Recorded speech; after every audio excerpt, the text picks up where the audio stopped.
L'espace Schengen est une zone de l'Union européenne de libre circulation des personnes entre les États signataires de l'accord de Schengen. C'est d'ailleurs la plus grande zone au monde où il est possible de circuler librement, du moins pour les ressortissants des pays signataires de cet accord de Schengen, des ressortissants des pays signataires des accords bilatéraux avec les pays membres de l'espace Schengen, des ressortissants des pays tiers qui disposent d'un permis de résidence temporaire ou permanent dans un des pays membres de l'espace Schengen et dans le cas qui nous concerne, des ressortissants des pays tiers qui disposent d'un visa Schengen court séjour pour motif tourisme.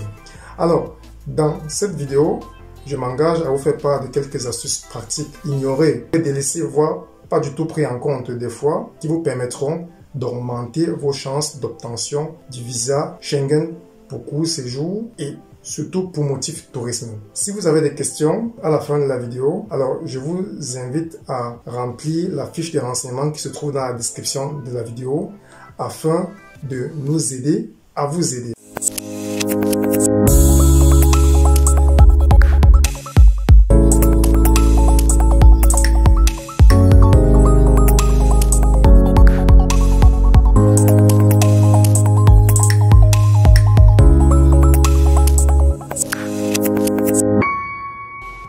Je m'appelle Marius Zélé, je suis agent immobilier et traducteur indépendant auprès de l'administration fédérale du Saxe en Allemagne.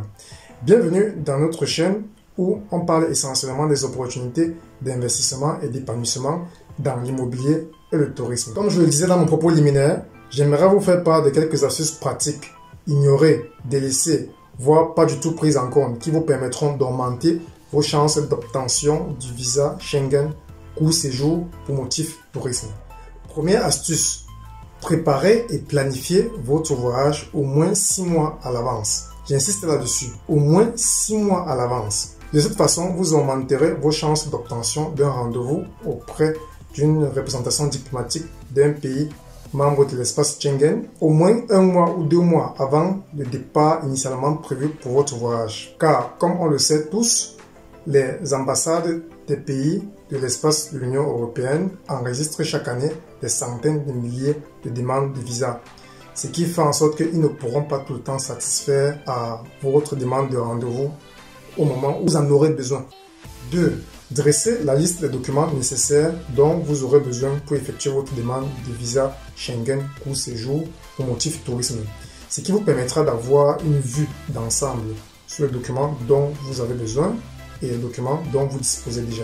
Les documents nécessaires standards pour effectuer la demande de visa Schengen court séjour pour motif tourisme sont en général les suivants. Un formulaire de demande de visa dûment rempli et signé par vous-même, 4 photos d'identité biométrique, un passeport national valide pour au moins une durée de 6 mois et délivré il y a moins de 10 ans au moment où vous effectuez la demande, un justificatif de domicile dans le pays où vous résidez au moment où aussi vous effectuez la demande, des justificatifs de revenus, une attestation d'assurance de voyage valable dans l'espace Schengen qui couvre les frais d'intervention médicale d'urgence à hauteur de 30 000 €, une preuve de logement lors de votre séjour dans l'espace Schengen pour les mineurs accompagnés d'un parent ou d'un adulte, une lettre de consentement signée par l'autre parent ou par les 2 parents et légalisée par un notaire.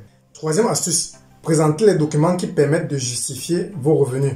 Si vous êtes salarié, présentez votre contrat de travail et les 6 derniers bulletins de paie, ainsi que les 6 derniers relevés de compte bancaire, ce que je vous recommande d'ailleurs. Si vous êtes auto-entrepreneur, présentez une attestation d'enregistrement de votre activité. Si disponible, présentez le dernier avis d'imposition et les documents qui attestent de la bonne santé financière de votre activité sur les 2 derniers trimestres.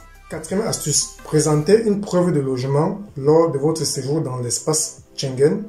Pour cela, je vous conseille et recommande de réserver votre logement sur les plateformes de renommée internationale telles que Airbnb ou Booking.com. Assurez-vous que le logement que vous réservez vous offre la possibilité d'annuler sans frais votre réservation au moins 5 jours avant la date initialement prévue de votre arrivée. Cinquième et dernière astuce, Celle-ci est valable pour ceux qui devront voyager avec une compagnie aérienne. Faites une pré-réservation de votre ticket de voyage auprès d'une compagnie aérienne qui propose ce type de service gratuitement ou moyennant certains frais au moins 24 heures avant la date initialement prévue pour le dépôt de votre dossier de visa, car les pré-réservations sont valables en général pour 72 heures et ça renseigne l'ambassade de la date initialement prévue pour votre voyage. Je vous déconseille, et les ambassades en général le font aussi, d'acheter votre billet de voyage avant d'avoir eu le visa à votre possession, car les compagnies aériennes ou même les assurances ne remboursent pas les frais engagés pour l'achat d'un billet de voyage pour motif de refus de visa. Alors, si la vidéo vous a plu, n'hésitez pas à nous laisser vos impressions dans la barre des commentaires, à vous abonner à notre chaîne et à activer la cloche de notification afin d'être notifié en temps réel lors de la publication de nos nouvelles vidéos. Merci.